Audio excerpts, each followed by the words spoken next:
Genèse 12, 1, 9. L'Éternel dit à Abraham, « Va, quitte ton pays, ta famille et la maison de ton père, pour te rendre dans le pays que je t'indiquerai. Je ferai de toi l'ancêtre d'une grande nation, je te bénirai, je ferai de toi un homme important, et tu deviendras une source de bénédiction pour d'autres. Je bénirai ceux qui te béniront, et je maudirai ceux qui t'outrageront. Tous les peuples de la terre seront bénis à travers toi. » Abraham partit donc comme l'Éternel le lui avait demandé, et Lot s'en alla avec lui. Abraham avait 75 ans quand il quitta Haran. Il emmena Saraï, sa femme, son neveu Lot, les biens et les serviteurs qu'ils avaient acquis à Haran, et ils se mirent en route pour aller au pays de Canaan.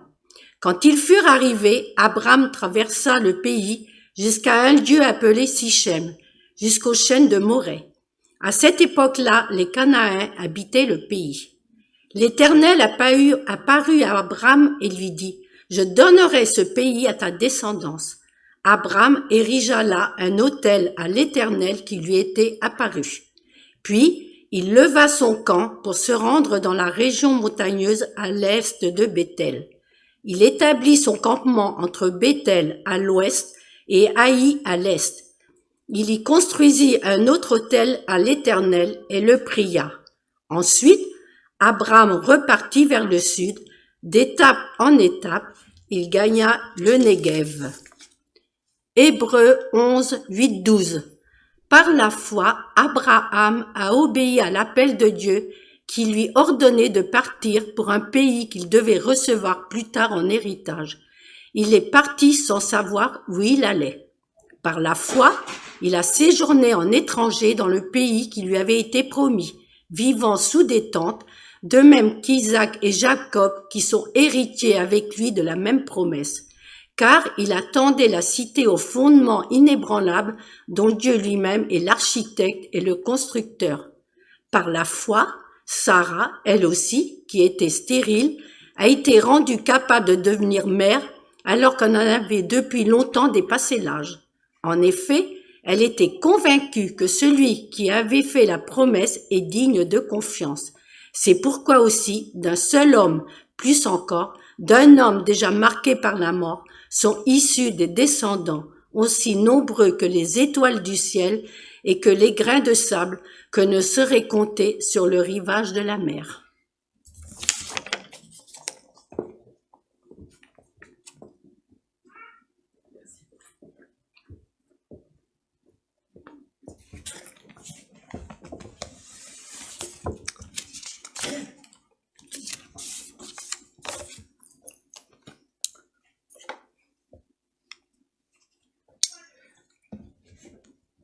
La semaine passée, comme chaque semaine, j'avais bien planifié l'ensemble de mes tâches.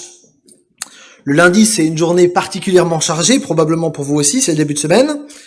Sauf qu'un coup de téléphone a bouleversé tout mon emploi du temps hyper minuté. Cet appel a changé tout mon programme et je n'ai strictement rien fait de ce que j'avais prévu de faire au départ. Je suis persuadé que d'une manière ou d'une autre, vous avez tous connu ce type de situation. Une collègue de travail qui est absente et qu'il faut remplacer au pied levé. Un enfant malade qu'il faut aller chercher à l'école tout de suite. Un imprévu avec la voiture. Une fuite d'eau. J'en passe. Tant de choses peuvent si facilement perturber nos projets. Aujourd'hui, nous avons lu le récit d'un homme dont le programme a été chamboulé, mais pas simplement le programme de sa journée. Le programme de sa vie entière. Et jusqu'à Noël,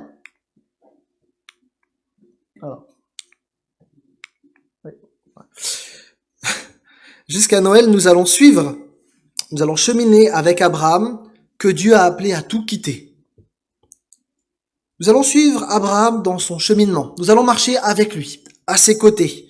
Et nous allons méditer sur la personne de Dieu au travers de la vie d'Abraham. On va se laisser enseigner par la Bible. Avant d'entrer dans notre texte, il semble utile, comme c'est la première partie de toute notre série, de juste remettre l'histoire d'Abraham dans son contexte. On va donc dans le livre de la Genèse. Ce livre se découpe en deux, avec une partie qui concerne les commencements, et l'autre qui concerne les patriarches, dont Abraham est le premier. Dans la première partie, il y a 4 événements majeurs, que vous voyez, et dans la seconde, il y a 4 patriarches. Si on veut faire vite, on a 2 parties qui sont reliées. La première partie répond aux grandes questions, qui permettent de comprendre le monde, et ensuite, on a cette histoire des patriarches. En 2 minutes, j'aimerais faire un résumé des 11 premiers chapitres. Vous les relirez chez vous. Genèse 1, c'est un poème hébreu qui affirme d'entrée l'existence de Dieu. Et il raconte la création du monde et il termine par la mise en place du sabbat. L'enseignement principal de ce texte, c'est que le Créateur a créé une créature qui lui correspond, à laquelle il peut parler, qui peut l'entendre. L'humanité a été créée pour se tenir devant Dieu. C'est là, devant Dieu, que l'humanité trouve le sens de sa vie. Et le sabbat, dans la pensée biblique, c'est le repos en Dieu. C'est ce temps que je prends avec Dieu. L'être humain a été créé pour vivre en relation avec Dieu. Le récit de Genèse 2 comporte un autre récit de création, où il est question là de l'homme et de la femme, et il termine non pas par l'institution du sabbat, mais par l'institution du mariage. Le texte insiste sur la collaboration, sur la complémentarité de l'homme et de la femme, sur l'harmonie. Et le texte nous dit que le mariage, eh bien, c'est une alliance entre les humains, une alliance qui fait écho à l'alliance entre Dieu et les hommes. Si les choses étaient restées comme ça, avec Genèse 1 et 2, on serait bien, les amis. Le problème, c'est qu'il y a eu Genèse 3. Et dans Genèse 3, il y a eu ce qu'on appelle la chute, une problématique. C'est moi qui fais du bruit? Et donc, le problème de Genèse 3, c'est qu'il y a une brisure qui arrive. L'être humain veut se passer de Dieu. Il ne veut plus être juste en relation avec Dieu. Il veut décider par lui-même. Il veut être autonome, avoir sa propre loi. Décider.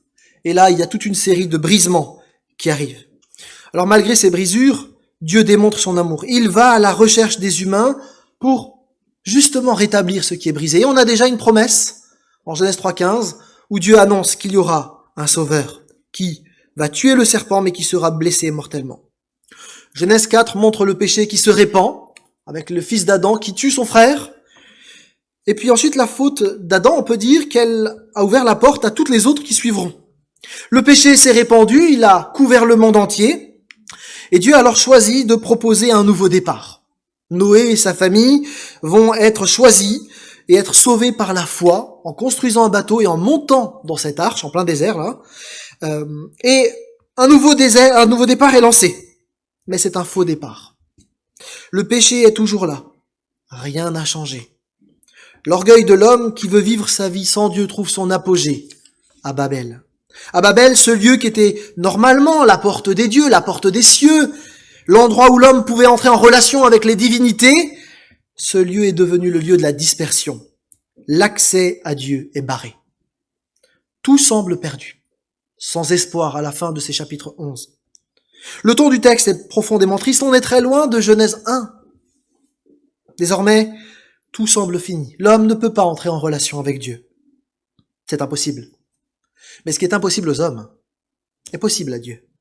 Et c'est Dieu qui précisément va maintenant prendre l'initiative pour sauver l'humanité. Et pour cela, il va appeler Abraham, puis il va faire passer son plan de salut par sa famille et ses descendants. L'un de ses descendants, très précisément, écrasera la tête du serpent. Autrement dit, à partir de maintenant, comme le dit Jacques Lesti, au lieu de composer avec toute la race humaine, Dieu va se tourner vers un individu particulier de qui naîtra une nation et à qui il va révéler qui il est et quelles sont ses exigences.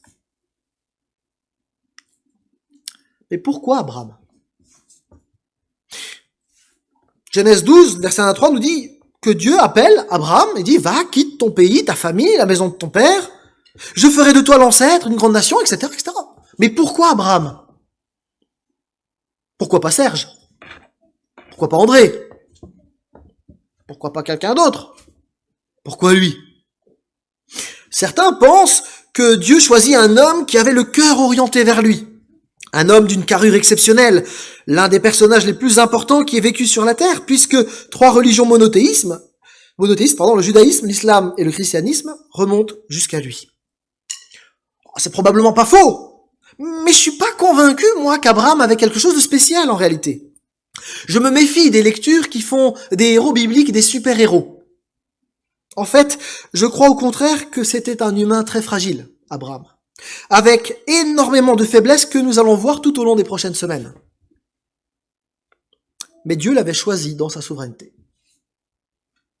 Le texte ne nous précise d'ailleurs pas qu'Abraham était quelqu'un de spécial. Le texte, au contraire, met l'accent sur Dieu. C'est Dieu qui dit, c'est Dieu qui fera, c'est Dieu qui bénira. En fait, Abraham, c'est juste un canal au travers duquel Dieu va agir, mais il n'a rien de spécial. D'ailleurs, c'est aussi ce que révèle le nom d'Abraham. Dans la Bible, et en particulier dans le livre de la Genèse, les noms ont un sens. C'est presque des surnoms. Et ils disent des choses sur les personnages. D'ailleurs, Abraham va changer de nom. Vous le savez probablement. Plus tard, il va devenir Abraham. Donc là, il y a un jeu de mots autour du nom. Et il ne faut pas passer à côté de ces jeux de mots. Parce que si vous revenez au chapitre 11, avec l'histoire de Babel, les hommes voulaient se faire un nom. Dans notre texte, c'est Dieu qui va donner un nom à Abraham. Bon. Notons encore que Abraham, ça veut dire quelque chose. Ça veut dire père élevé ou père éminent. Ceux qui connaissent la Bible devraient là s'interroger et s'étonner. Il y a un truc bizarre là. Il y a quelque chose de surprenant dans ce nom. Abraham, il a 75 ans, et au moment de son appel, il est marié à Sarai, qui est une femme stérile, il n'a pas d'enfant, et son nom c'est Père. So what? C'est quand même, il y a un truc. Père éminent. Autant biblique, un père éminent, c'est quelqu'un qui a plein d'enfants. Israël, il a 12 enfants. Là, d'accord, là, c'est un père éminent. Mais Abraham, déjà, il n'est pas père, mais alors père éminent, faut pas pousser non plus. Surprenant. Ce nom, en fait, annonce déjà que c'est Dieu qui va intervenir et faire de lui ce qu'il n'est pas en mesure de devenir tout seul. Ce nom est déjà en lui-même une promesse. Dieu appelle cet homme et il va le bénir au-delà de toute imagination. Je ferai de toi l'ancêtre d'une grande nation, nous dit le texte. Il faut nous arrêter, les amis. On peut pas passer comme ça sur quelque chose d'aussi important dans un texte biblique. En théorie, ce vieil homme, 75 ans, avec sa femme stérile, n'a plus grand espoir. Seule la perspective de la mort est là. Il n'y a plus d'attente pour lui. D'ailleurs, dans le texte d'Hébreux, on nous le dit, clairement. Sa vie, elle est derrière lui. Il a bossé toute sa vie, il arrive à la retraite. Bon, à l'époque, on ne sait pas exactement, mais Dieu, pourtant, va prendre cet homme-là, cet homme inutile aux yeux de la société, incapable de se faire une lignée, et il va en faire le père d'une multitude. Vous voyez que c'est pas du tout le super-héros dont on imaginait au départ. C'est un homme usé, probablement regardé avec un certain mépris. On va le découvrir trouillard, mais c'est un homme choisi par Dieu. Pourquoi lui? Parce que Dieu a choisi. Point final. Dieu l'appelle. Comment? On ne sait pas trop. Soit au moyen d'une vision, soit par un songe, ou plus simplement peut-être par la bouche de ses prophètes Sem et Héber, qui vivaient encore, l'Éternel avait ordonné à Abraham de quitter son pays natal, sa parenté et le toit paternel, et de se rendre au pays qui lui serait indiqué. Ce dut être pour Abraham un ordre pénible, car le lieu qu'il allait quitter est une des plus belles contrées de la terre, et dans sa parenté se trouvait ce qu'il y avait encore de respectable parmi les hommes. C'est un ordre difficile pour Abraham. Il faut réaliser qu'il habite dans l'une des villes les plus grandioses de l'époque. Our en Chaldée. En Mésopotamie, on a beaucoup de vestiges de Our. On a même retrouvé là-bas ce qui nous a permis de comprendre ce que c'était la tour de Babel, c'est-à-dire une ziggourate. Truc monumental. Ce qui a permis aux archéologues et aux historiens d'essayer de reconstituer informatiquement, hein, on parle de dessin, la ville que devait être Our en Chaldée à l'époque d'Abraham. Ça donne ça. C'est pas la petite ville, hein. C'est une mégalopole. C'est une des plus grandes villes de Mésopotamie. Et Dieu demande à Abraham de partir au pays que je te montrerai.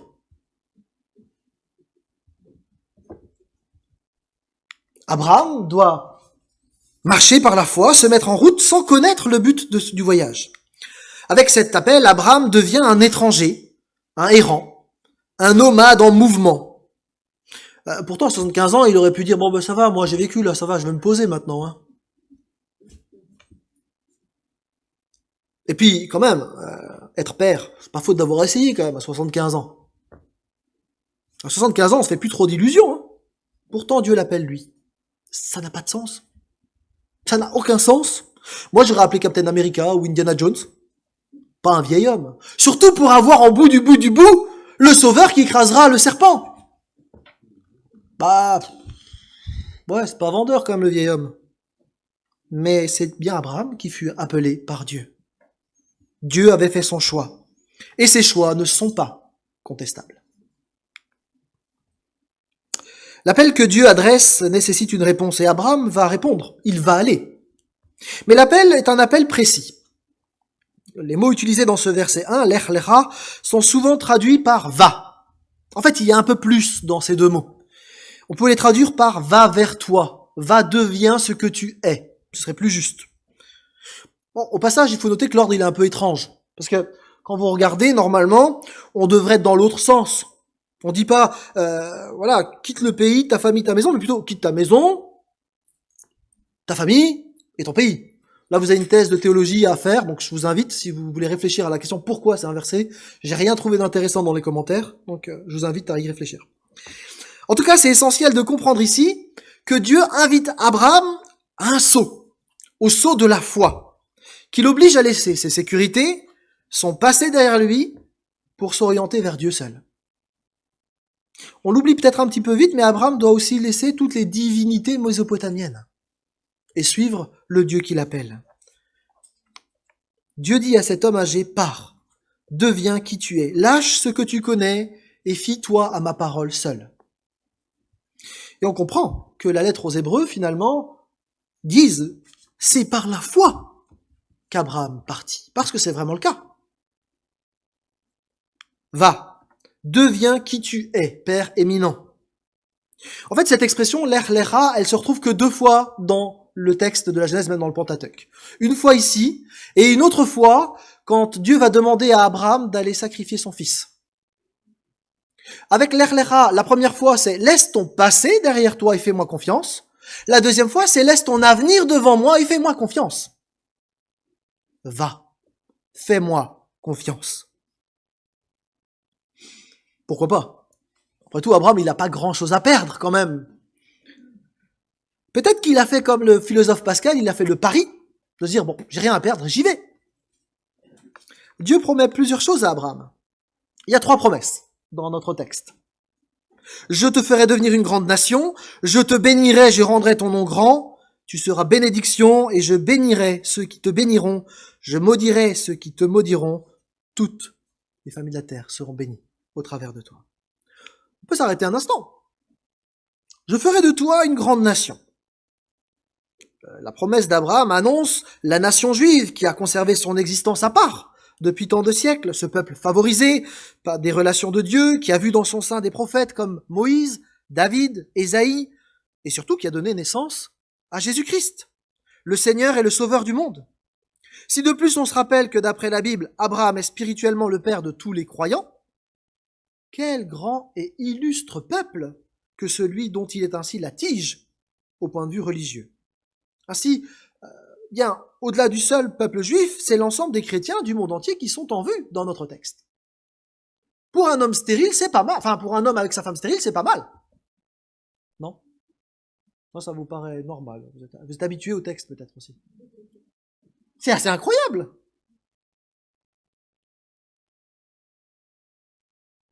Tout comme Abraham, il y a aussi un appel de Dieu pour nous. Va, deviens qui tu es. Tu es ma créature, je t'ai créé pour que tu vives en relation avec moi. Écoute ma voix, ose le pas de la foi. Ose vivre ce pourquoi tu as été créé. Ose vivre avec Dieu. La deuxième promesse est la suivante. Je te bénirai et je rendrai ton nom grand. Aucun doute sur le fait que le nom d'Abraham est connu sur la surface de la terre. Père spirituel revendiqué par les Juifs, les chrétiens et les musulmans, Abraham est une figure majeure de l'histoire. Il faut nous rappeler encore que son nom est passé à la postérité uniquement parce que Dieu lui a fait grâce. Lui, le vieux marié, a été choisi par grâce. Lui, le sans avenir, est devenu béni de Dieu. C'est Dieu qui a fait de lui une personne nouvelle. Et on peut comparer à un instant ce qui s'est passé avec Babel, les hommes qui voulaient se faire un nom par leurs exploits qui sont finalement que des anonymes dans la Bible. On ne connaît pas leur nom. On sait qu'il y avait des gens là-bas. Abraham, lui, son nom s'est perpétué. Est-ce que finalement je vais vivre ma vie pour faire des exploits, me forger mon propre nom, ma réputation? Ou est-ce que je vais vivre par la foi en laissant Dieu me donner mon identité? Il y a là une réflexion à mener. Un jour, j'aurai mon nom sur une pierre tombale avec les dates, peut-être aujourd'hui, la date de naissance, la date de décès, et ma vie va se résumer à un simple tiret. Au début, il y a des gens qui vont se souvenir de moi. 50 ans vont passer, 100 ans vont passer, 200 ans vont passer. Qui se souviendra encore de qui c'est ce type-là dans 200 ans? Personne, probablement. Personne. Oui.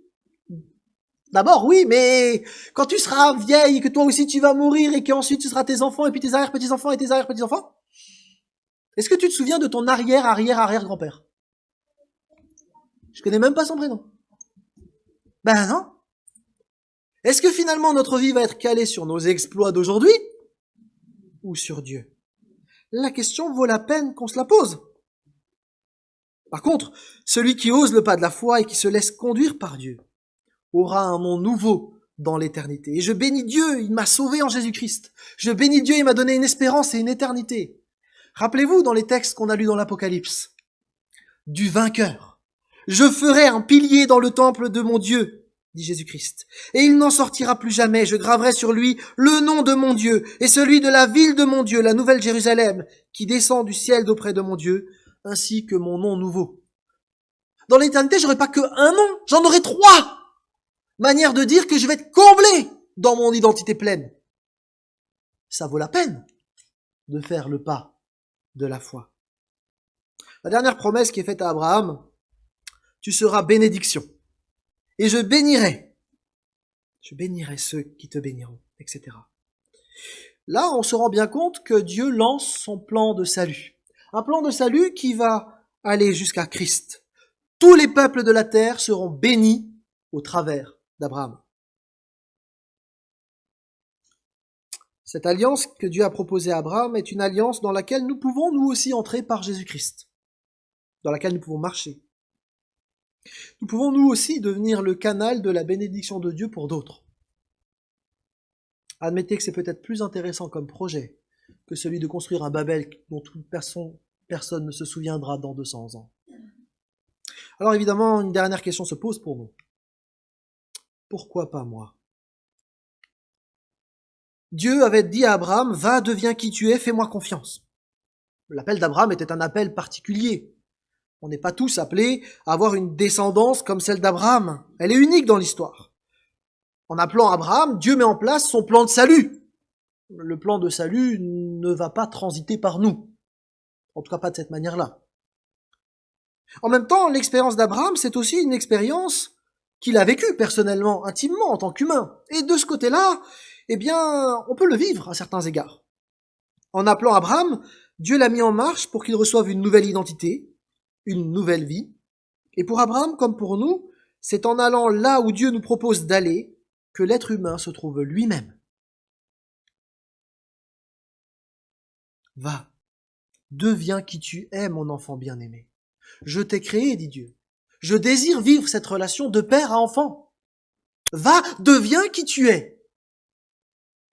Pour le dire autrement, être vraiment soi-même, trouver son identité, être vraiment et pleinement acteur de sa vie, être sujet, ce n'est possible qu'en étant uni à Christ. Jacques Poujol a une formule que j'aime beaucoup qui dit « On ne peut être sujet que du Verbe ». Le Verbe, vous savez, dans Jean 1, c'est Jésus-Christ, la parole incarnée. On ne peut être sujet que de lui. C'est qu'à cet endroit-là qu'on peut être pleinement acteur de sa vie.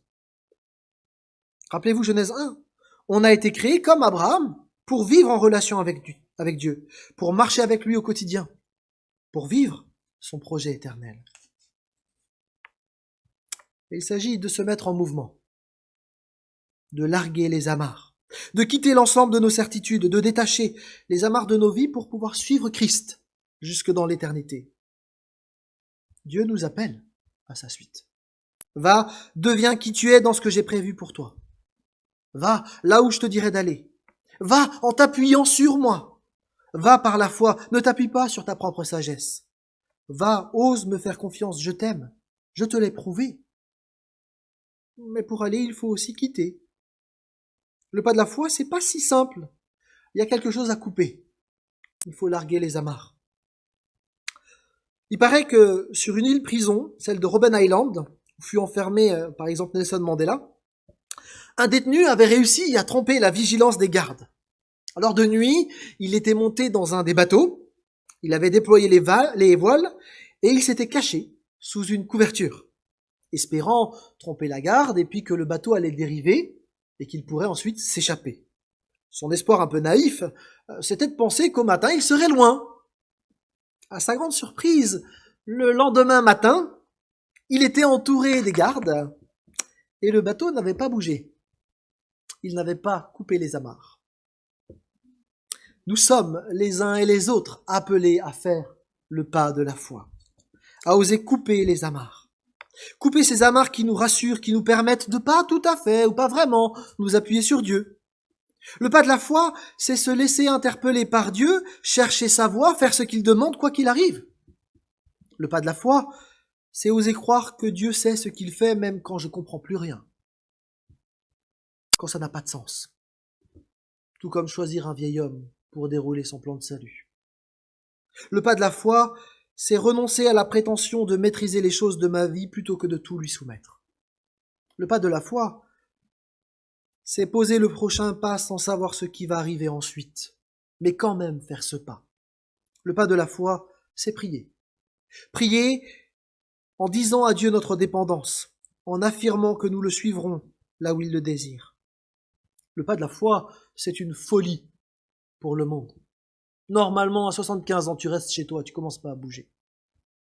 Tu commences pas à être un nomade dans les chemins désertiques. Ça n'a pas de sens. Mais le pas de la foi est sagesse dans l'écoute de Dieu. Le pas de la foi, c'est se laisser conduire par le Saint-Esprit, en le laissant diriger la barque de nos vies, en ayant coupé ce qui nous retient et qui nous laisse dans le port de l'athéisme pratique.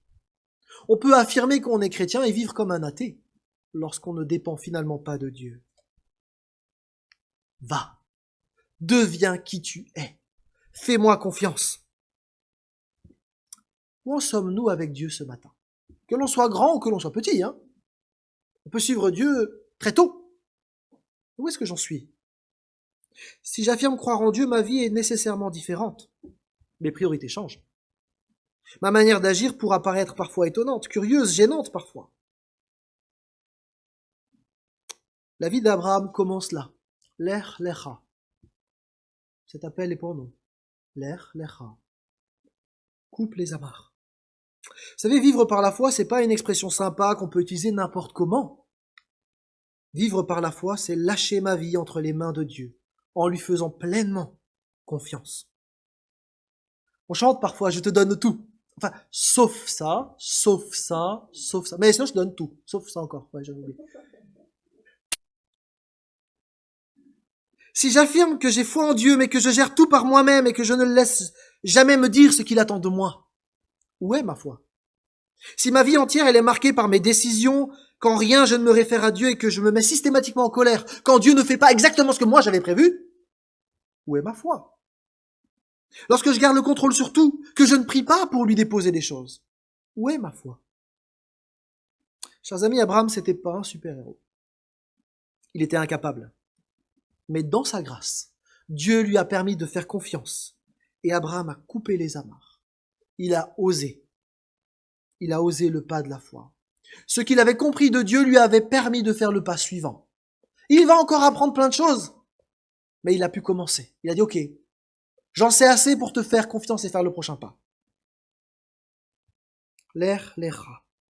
Dieu a un plan. Est-ce que nous sommes prêts à entrer dans son plan, personnellement ou en tant qu'Église? Alors que j'avais tout organisé la semaine passée, l'appel a bouleversé tout mon programme. Tout fut chamboulé. Abraham, lui aussi, avait prévu des choses pour ses vieux jours. Il s'était inscrit au club d'échecs du 3e âge. Peut-être, c'est pas dit dans la Bible. Mais Dieu l'a appelé. Alors Abraham est parti, il a levé le camp. Et à l'arrivée, au verset 7, l'Éternel lui apparut. Waouh! Ah ouais, c'était pas mal quand même. C'est la première fois que la Bible fait mention d'une apparition de Dieu dans la Genèse. Nous l'avons entendu parler à Adam après le péché, à Caïn, à Noé, à Abraham même quand il a quitté le pays. Mais ici, évidemment, on a quelque chose de plus. Abraham voit. Dans notre itinéraire spirituel, nous avons la certitude qu'au bout du chemin, nous serons en face de celui qui nous a appelés et à qui nous avons fait confiance. Ou pas. Avant de vivre l'éternité, il faut vivre cette semaine qui commence. Notre marche, tout comme la marche d'Abraham, reprend. Elle va être mouvementée, cette marche. Même si Dieu déroule son plan et accompagne Abraham, tout n'est pas aussi simple. Pourtant, Abraham persévère dans la foi pas après pas. Est-ce que nous allons suivre ce Dieu-là? Notre texte se termine pour aujourd'hui, il va se prolonger la semaine prochaine. Mais j'aimerais relever un dernier élément dans le texte, dans cette conclusion. Abraham a avancé dans le pays que Dieu lui donne. Et il arrive au Negev. On dit comme ça, on dit, bah c'est cool. Il arrive au lieu de camping que Dieu lui avait assigné. Mais le Negev, ça veut dire terre desséchée. C'est le désert dans le sud d'Israël. En extrapolant un peu, on pourrait dire que Dieu a conduit Abraham de la vallée fertile au désert. C'est quoi cette blague? C'est quoi cette conclusion? C'est pour ça qu'il a quitté la Mésopotamie? Ce lieu hyper fertile où les troupeaux étaient tranquilles, pour arriver au Negev? Le pas de la foi d'Abraham ne se termine pas tout de suite en happy end. Il y a là une incompréhension, un questionnement, il va falloir qu'on lise la suite. Là, je vous ai mis un teaser pour la semaine prochaine.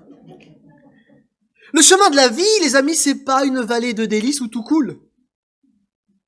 Pour celui qui ose le pas de la foi.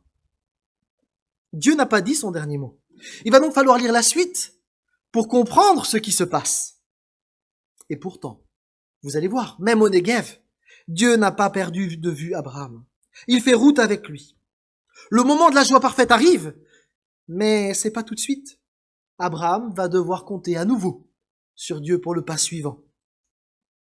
Et nous, qu'allons-nous faire?